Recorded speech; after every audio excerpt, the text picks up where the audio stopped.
किसी समय की बात है जब मालगढ़ नामक गांव में राजेश्वरी देवी नाम की एक धनाढ्य विधवा रहती थी। उनके पति एक बड्ढे जमींदार थे, लेकिन उनकी मृत्यु के बाद राजेश्वरी अकेली पड़ गईं। उनके पास अपार धन दौलत थी, नौकर चाकर थे, परंतु उनका मन कभी शांत नहीं रहता। उनका शरीर किसी अज्ञात तड़प से जूझता रहता था। उनकी हवेली गांव से कुछ दूर एक वीरान इलाके में थी। पुरानी हवेली, ऊंची ऊंची दीवारें और घना सन्नाटा। यह जगह जितनी भव्य थी उतनी ही रहस्यमयी भी। राजेश्वरी के नौकर उनकी अजीब हरकतों से डरते थे, लेकिन वे अमीर थीं, इसलिए कोई भी उनकी मर्जी के खिलाफ नहीं जाता। राजेश्वरी के घर में रघु नाम का एक नौकर था। वह हट्टा कट्टा, युवा और गरीब था। राजेश्वरी ने अपनी इच्छाओं को शांत करने के लिए उसे अपने जाल में फंसा लिया। रघु को मजबूरी में उनका आदेश मानना पड़ा। हर रात हवेली के एक बंद कमरे में वह राजेश्वरी के बुलावे पर जाता, लेकिन यह सिलसिला सिर्फ कुछ दिनों का खेल नहीं था। राजेश्वरी की तड़प बढ़ती ही जा रही थी। रघु थकने लगा, पर राजेश्वरी की इच्छाएं बुझने का नाम नहीं ले रही थीं। एक दिन जब रघु बेहद थका हुआ था और अब इस सब से पीछा छुड़ाना चाहता था, तभी राजेश्वरी ने उसे कड़ी चेतावनी दी। अगर कल रात तुमने मुझे संतुष्ट नहीं किया तो मैं तुम्हें नहीं छोड़ूंगी। रघु यह सुनकर भयभीत हो गया। वह जानता था कि राजेश्वरी केवल धनवान ही नहीं बल्कि निर्दयी भी थी। उसने कई बार अपने नौकरों को छोटी छोटी गलतियों पर हमेशा के लिए सुला दिया।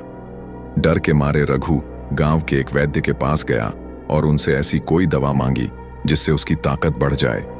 वैद्य ने उसे एक शक्तिशाली मिश्रण दिया और कहा, इसका अधिक सेवन मत करना, वरना इसके दुष्परिणाम हो सकते हैं। परंतु डर के कारण रघु ने तय मात्रा से अधिक दवा ले ली। अगली रात हवेली में जब रघु पहुंचा तो उसका शरीर जोश से भर चुका था। दवा के प्रभाव से उसमें असाधारण शक्ति आ गई, लेकिन फिर कुछ ऐसा हुआ जिसका अंदाजा किसी को नहीं था।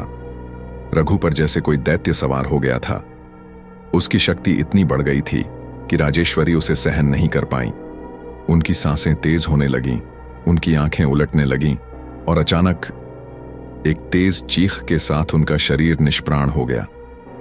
रघु घबरा गया। उसने सोचा कि कहीं कोई उसे हत्या का दोषी न ठहरा दे।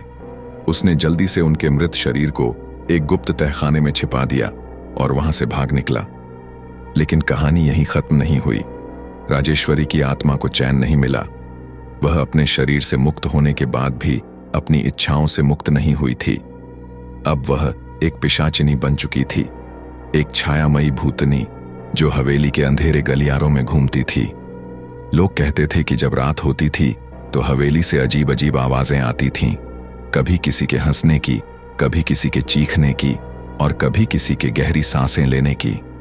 जो भी युवक रात में उस हवेली के पास से गुजरता वह रहस्यमय तरीके से गायब हो जाता।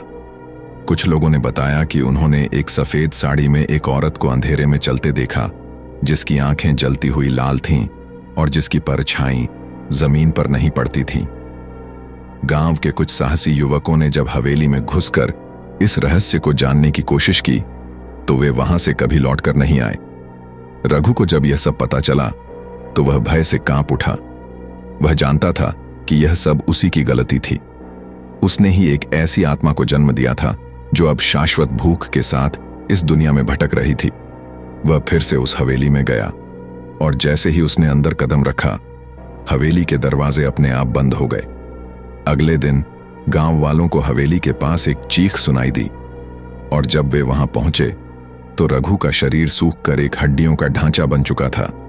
उसकी आंखें बाहर निकली हुई थीं और मुंह हमेशा के लिए खुला रह गया था, जैसे उसने अपनी मौत के समय कुछ भयानक देखा हो। क्या यह अंत है?